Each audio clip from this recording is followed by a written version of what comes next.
Hi, everybody. Welcome back to the MetaStellar YouTube channel. My name is Maria KOROLOV, and I'm the editor here at MetaStellar. With me today is Terrence Smith, our assistant fiction editor. Thanks, Terrence, for joining me here today. You're welcome. So every single Friday, the team here at MetaStellar reads the first few chapters of every book on Amazon's top 10 free list. Today, I was helped out by our community members, Ramil Madre, Sophie Gorgians, and Christina Brown, and our marketing assistant, Lilibet Dominguez-Torres, as well as Terrence himself. Thanks, Terrence, for joining me. Nobody else could make it here today. Oh, and also community member Tim McHugh also helped out. All right, I think that's everybody. All right, so for those who are new, MetaStellar is an online magazine of speculative fiction. The content is always free to our readers thanks to the kind support of our Patreon contributors. We publish original short fiction, reprints, excerpts, essays, and lots of book reviews like this one. We have an anthology out, and we're producing the second one today as we speak, or this month as we speak. All right, so the top book on today's list is an action-packed space opera by a USA Today best-selling author and one of my favorite authors. But before that, we've got 9 other books to talk about. All right, so let's get started on the books.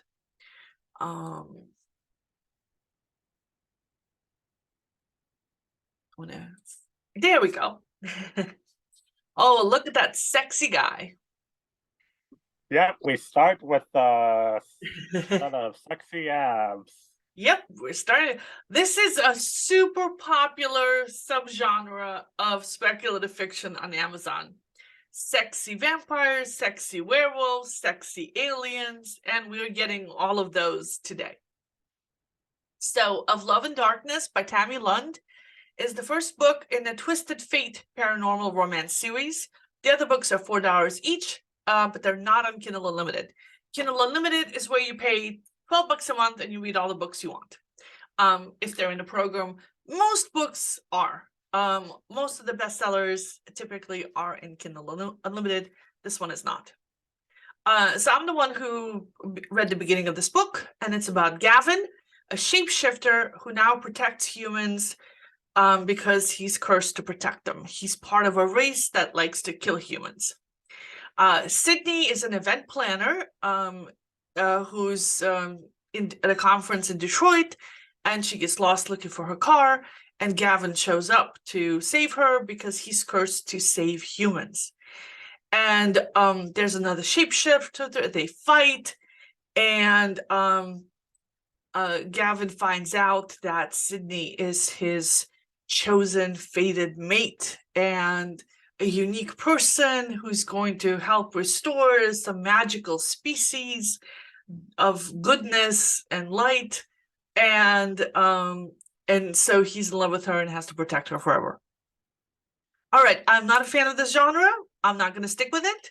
I don't like the fated mates. I don't like the chosen one tropes. I prefer characters that have some control over their own destinies. But given that the book is very readable, and I know a lot of people do like fated mates and destined tropes and a guaranteed happily ever after, and very, very sexy shapeshifters.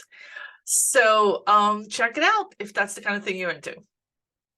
All right, next we have number 9 on today's list, Aria by Ariele Sieling. The first book in the Aria Song fantasy romance series. Other books are $4 each, and they're also not in Kindle Unlimited. Lilibet read this book for us. She says that it's set in a future where magic and technology exist side by side, and our protagonist is Lena, who works in a tavern and is keeping a low profile.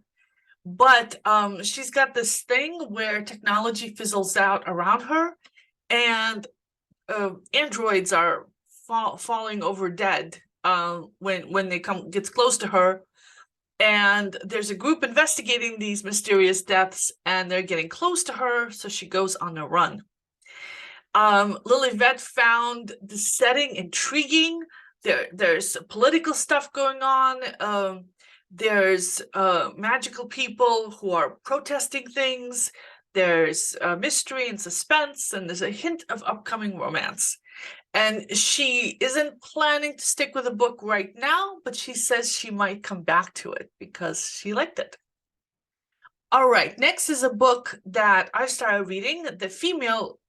Not me. Christina Brown started reading this. The Female Breeders by Melanie Bokstad, Horev, the first book in the female saga, a dystopian series. There's a sequel that's supposed to be released this August. Christina says that the book is set in a dystopian matriarchal society where men are held captive and are used solely as breeders and forced to participate in these intense gladiator-style competitions.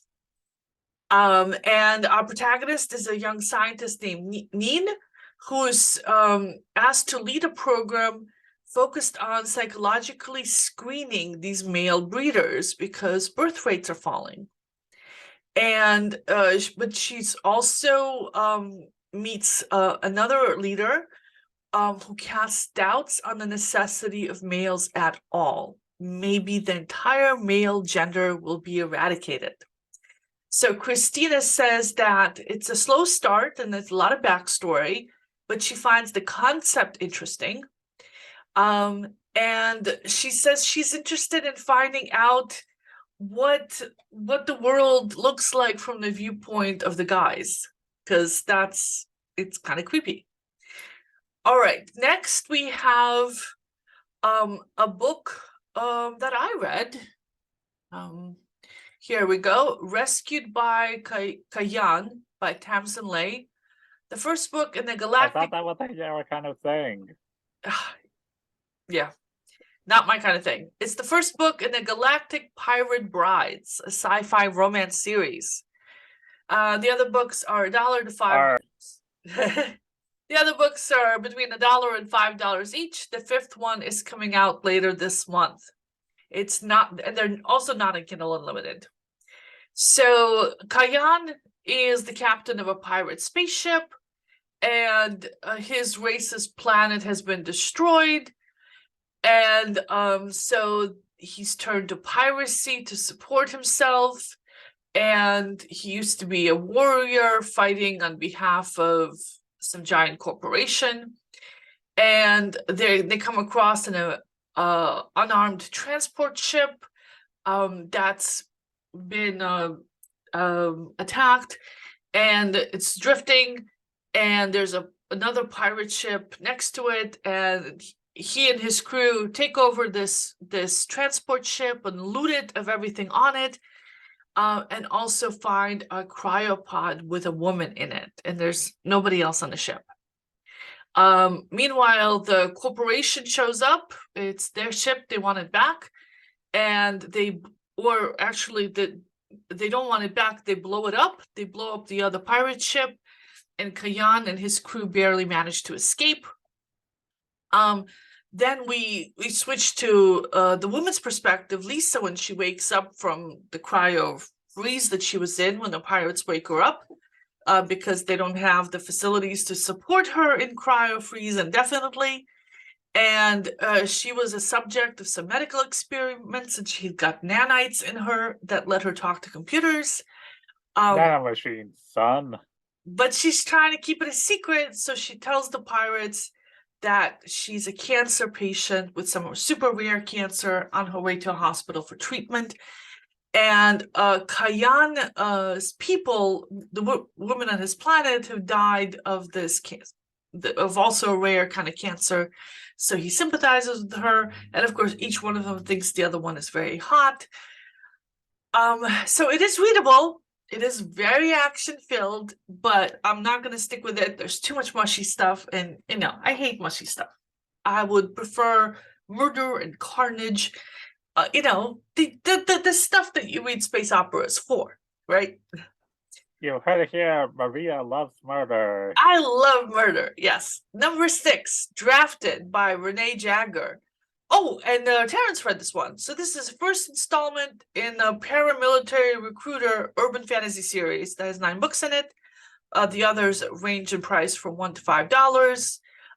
The last book in the series is available for pre-order and will be released later on this month. And they're all in Kindle Unlimited. So Terrence, what did you think of this book?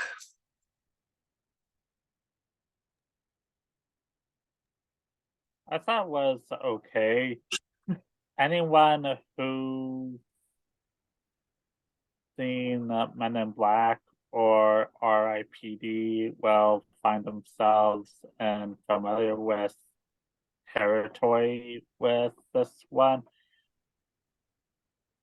The ways this story goes is that the protagonist, Julie, is down on her luck 19-year-old in New York City who's trying to find a decent job and a half decent boyfriend. And on her 19th birthday, she receives a letter that says that she's been drafted into the official paramilitary agency, and she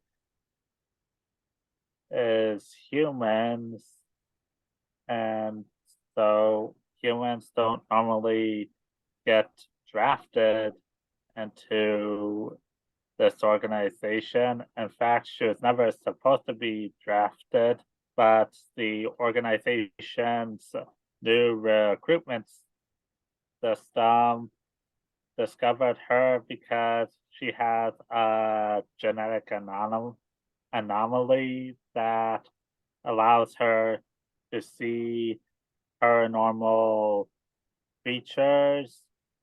And now that she's in this mess, she has either one of 2 options: to have her mind wiped, which means basically get killed, or to take up the job. And so, of course, being that she doesn't like the idea of getting killed, she accepts the job, but she demands a bonus up front. So that is part of what I like about this character. She values herself. She has high standards for herself. She is also kind of an antisocial character, more interested in reading books than going out and interacting with people. And she also, according to her, she has trouble reading people. And I immediately thought this character is autistic because I am autistic, and I want every character to be autistic. So when she says she has trouble reading people, I really thought she's autistic, because I think everyone's autistic apparently. And on this new job she has at this paranormal military organization, she gets teamed up with this elf named Pete. He is a prince where he comes from. Well, actually, the character's name is Taylor Woodskin. And basically, if it weren't for the pointy ears, then he'd basically be a guy that you see from every Hallmark Channel movie ever. And of course, he's going to be this woman's love interest, most likely. I thought the writing, the way it's written, I think it's fine. Like nothing is credible, but it does describe everything in good detail and moves the story along just fine. But the big spot where I'm feeling a little perplexed about is if there are all magical folks like elves and dwarves and this secret organization, then shouldn't they just be able to do memory erasure spell? I mean, Like, if it's gonna be Men in Black, might as well go all the way Men in Black, right? yeah, break out the neuralizer. Exactly. Yeah. But they don't have a magic neuralizer at all. Yeah, I don't think. One thing I forgot to add is that Michael Anderle is one of the co-authors on this. And this book is a part of a universe of interconnected book series. Ah, He's got like dozens of series set in this universe. And I've read some of those other books and some of his other unrelated series. And I have to say that all the books are super cheesy. They are super fun. They are addictive like potato chips. I think at one point I read like 20 of them in a row. I just couldn't stop. It was one of those, one of the sci-fi series he's got. So yeah, very much a fun kind of weekend read, sort of book style. So yeah, he works with a lot of different co-authors, and they're all writing books in the same universe in a similar kind of style. It's kind of like a factory for books. It kind of reminds me of like a TV show with a rotating cast of writers working on it, but the main characters and the tone of the show is the same throughout. So it's kind of like that. And so yeah, I recommend that people check it out if they want something light, fluffy, and cheesy, and really suspend your sense of disbelief. certainly not. I don't think I'll be continuing with it, but like you said, it's cheesy, kind of like a Hallmark movie. Yeah, So but I I'm do have guessing to this say will appeal. that the books, so the other books in this series, I don't know about this one, but the other books in these series tend to be very, very light on the romance. So it's kind of like a typical action movie where there might be a slight romantic subplot, but it's not the center point of the story. So the other books in his other series tend to be like that. So if there's a romance, it's pretty minor, and the main plot of the story is action-based, which I really like. Cheesy action, which I also like. Yep.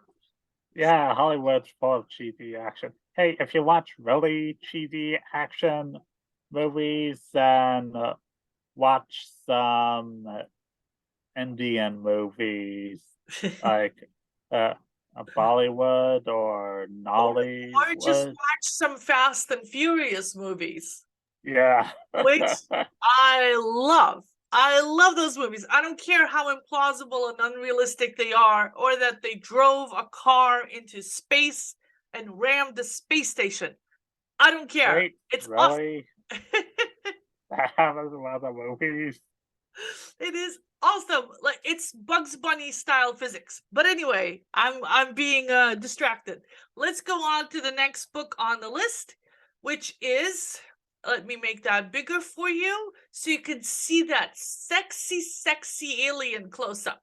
There you go. Yeah, let's see some aliens. Sexy alien. So at first I was really freaked out because the sexy alien is holding a baby. instead of like just being by himself or holding a female human woman like you normally see. So I was like a little on edge about this. So this is the first in a series of 15 books. That's called the Alien Adoption Agency series, and it's sci-fi romance. The other books are $4 each. The 14th and the 15th are available for pre-order. They'll be released this fall, and they're all in Kindle Unlimited. So, and the author has been on this list before. So the protagonist of this book is Luna, and she's from a kind of a poor planet, a poor background, and she really wants to adopt a baby. And this alien adoption agency is gonna help her do that. But in order to get this baby, she has to move to this new planet and settle down and live there and raise the baby. And the book starts with her in a spaceship with 2 other women. And for some reason, they're dressed in really slinky, low-cut dresses, and they weren't allowed to bring any luggage with them or a change of clothes. And so this is like super preposterous and super, super cheesy. And they land on this planet, and they're supposed to homestead here and raise this baby. And apparently it's a step up from where she was living before, so she's cool with it. And then we switch to the point of view of Noxx, the alien warrior, and apparently his species destroyed a planet full of really, really nice people, and they feel guilty about it, so they're going to repopulate it by taking the DNA of these dead people and having some babies, creating a bunch of babies, and then bringing in a bunch of human women to raise these babies. And when Noxx meets Luna for the first time, he's the bodyguard for the baby. He's supposed to stay with the baby for the 20 years that it takes for the baby to grow up. He immediately knows that she's supposed to be his mate. Sure. Okay, fine. And the 2 of them and the baby get on a moose, trek across this planet for a few hours, get to a tree, and their house is at the top of this tree. And they go up there, and it's a really nice house. Luna really likes it. But then night falls, and all these horrible creatures come out, and they eat everybody. And that's why the house is up in a tree, so that the creatures don't get to them. And of course, they're gonna fall in love and raise this baby together. It is ridiculous and over the top, and I'm definitely not going to stick with it, although I'm really glad that the protagonist is an adult female and not that baby. Yeah, that would have been super, super creepy. Yeah, so as I mentioned, I hate fated mates, and this book makes no sense whatsoever. The plot is just seems to be like a ridiculous setup to bring 2 people together against their will. But I understand that a lot of people like that kind of thing, and I do have to admit that I've watched a lot of rom-coms in my time, and if this was a movie starring one of my favorite rom-com actresses and a hot guy, I would totally watch it. So, yeah. Anyway, if you're into this kind of thing, the book is free, and all the rest of this series is in Kindle Unlimited. All right, next, book number 4, Fairy Fair by Clarissa Gosling, the first of 3 books in the Lost Princess of Starlight fantasy series. The other books are $5 each, but they're not in Kindle Unlimited. The author has been on this list before, and Sophie Gorgians read this one. So it's about Zoe, who is a teenager living with uncaring foster parents in England, and she's got a bully of a foster brother. And she has an argument and gets on her horse to go for a ride in the woods, and accidentally goes through a portal into the fairy realm, where she meets a whole bunch of fantasy creatures. Turns out she's not just an average teen who stumbled into adventures. She's actually secretly a fae herself and a missing heiress to one of the fae courts.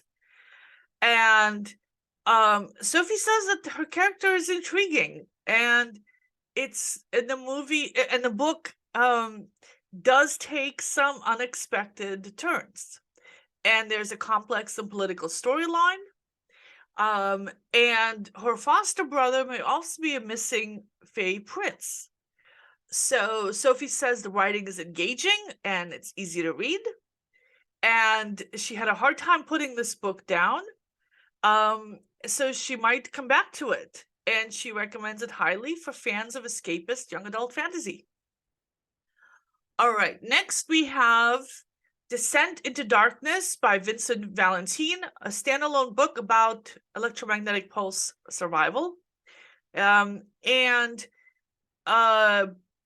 see who read this for us. Tim McHugh read this for us, and he says it's set in New York City, modern day New York. EMP blast hits. An EMP is an electromagnetic pulse that kills all electronics.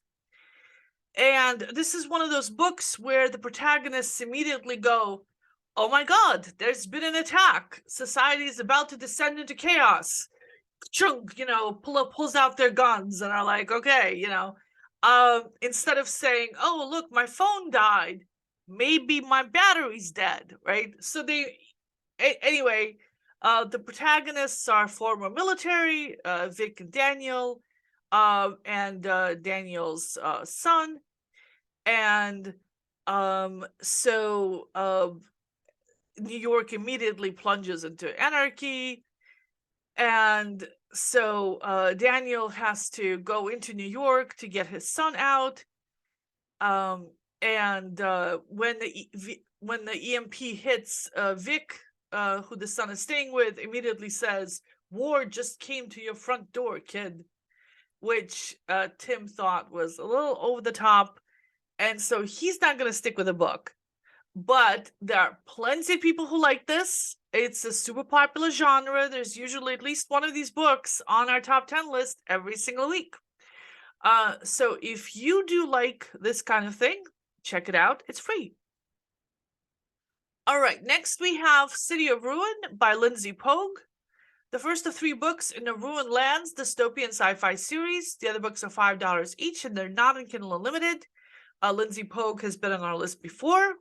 And Rommel read this for us and says it's a dystopian novel set in the year 2200, where the world has suffered a catastrophic events and the inhabitants of London have moved underground to survive. Our protagonist is Celine, whose leg was damaged in an accident. She lives in indentured servitude. She's of childbearing age and is worried about being sold, and she's right to be worried because someone does in fact show up and buys her. Rommel says that the book feels claustrophobic and hopeless, but it does paint a vivid picture of a dystopian world locked into a static social hierarchy. But he also says the writing is smooth and engaging, and it's very well written with strong world building, and the protagonist is really captivating. There's power dynamics that are expertly woven into the story. He calls it a thrilling and thought-provoking read, and he says he plans to stick with it to see how it turns out. Okay, before we get to the number 1 book on today's list, I want to thank our Patreon supporters, and who are Marie Leclerc, Humphrey Price, Mary Stoll, Alexander KOROLOV, Avery Parks, Terrence Smith. Thanks, Terrence. Brad Center, David Perlmutter, Melody Friedenthal, Anastasia KOROLOV, and Amira Lutfi. We love you guys. This is why we're able to publish all the free fiction that we publish every single week. All right, now let's move on to the number 1 book on today's list, The Disappeared by Kristine Kathryn Rusch. It's the first book in the 19-book Retrieval Artist series. The other books are $3 to $6 each, but they're not on Kindle Unlimited. Now, Kristine Kathryn Rusch is a USA Today bestselling author. She's written books in the Star Trek universe, Star Wars, X-Men. She's got another series about the diving universe. I've read a lot of her books. I read her blog every week. She's an awesome writer, and I really, really enjoy her books. These are the traditional space opera, daring do, adventure, political intrigue kind of stories. So here, this is set in a future where humans coexist with several different alien species. But the thing is that the aliens have different laws than humans do. And when humans break alien laws, they're subject to alien punishments, which can sometimes be extremely over the top, like gruesome death penalty for like picking a flower or something. Like insane stuff like that. And people put up with it because, well, it's the law, it's the treaties, you know, all that stuff. And so when the humans are sentenced to these punishments, they do not particularly want to comply, and they go into hiding. And there's companies, disappearance agencies, that help humans get new identities and disappear so that the aliens can't get to them and send them off to a short life in a prison camp or brutally murder them. So it's a very cool premise. I find it a slightly unrealistic, but the way that it's told in the book, it totally makes sense and is very believable. So there's several main characters in this book. Katerina is a lawyer who is sentenced, just received her sentence and hires a company to help her vanish. Jamal, who lives on the moon, whose son is mysteriously abducted. Flint, he's a detective on the moon who's investigating a ship with mutilated bodies on board, possible victims of alien justice. And he also has a second case where some other aliens are interdicted. They're trying to smuggle 2 stolen human children off the moon. Probably another one of these alien law situations. I love the writing. I love the pacing. I love all the main characters. There's a lot of action here right from the start. There's a bit of daring do and intrigue and all the good stuff. I'm really enjoying it. The world building is superb. And like I said, she's one of my favorite authors. So I will be sticking with this book. All right. So if you like this kind of content, well, first of all, you can subscribe to our newsletter so that you get the list of the books and our reviews in your inbox by email every Friday at 5 p.m. And that's free. And the link to the newsletter is down below, as are the links to all the books on today's list. You can also subscribe to our channel and get all the videos, and I would really appreciate it. What else? You can support us on Patreon. We would love that very much. And if you'd like to join our team and be one of our book reviewers or be one of our writers, we have hundreds of writers who've published short stories on our site. So if you want to join us, my email is in this description box below, and we're always looking for volunteers and reviewers and everything else, especially if you like sexy romance books. We could really use some people to review those. Yeah, especially sexy alien romance. Sexy alien romance, sexy shapeshifter romance, sexy vampire romance, all that stuff. We need people for all of that. All right. Well, I want to thank you very much for joining us today. I love doing this, and thank you, Terrence, for being here with me. I really appreciate it. And we'll see you guys next week. Bye-bye.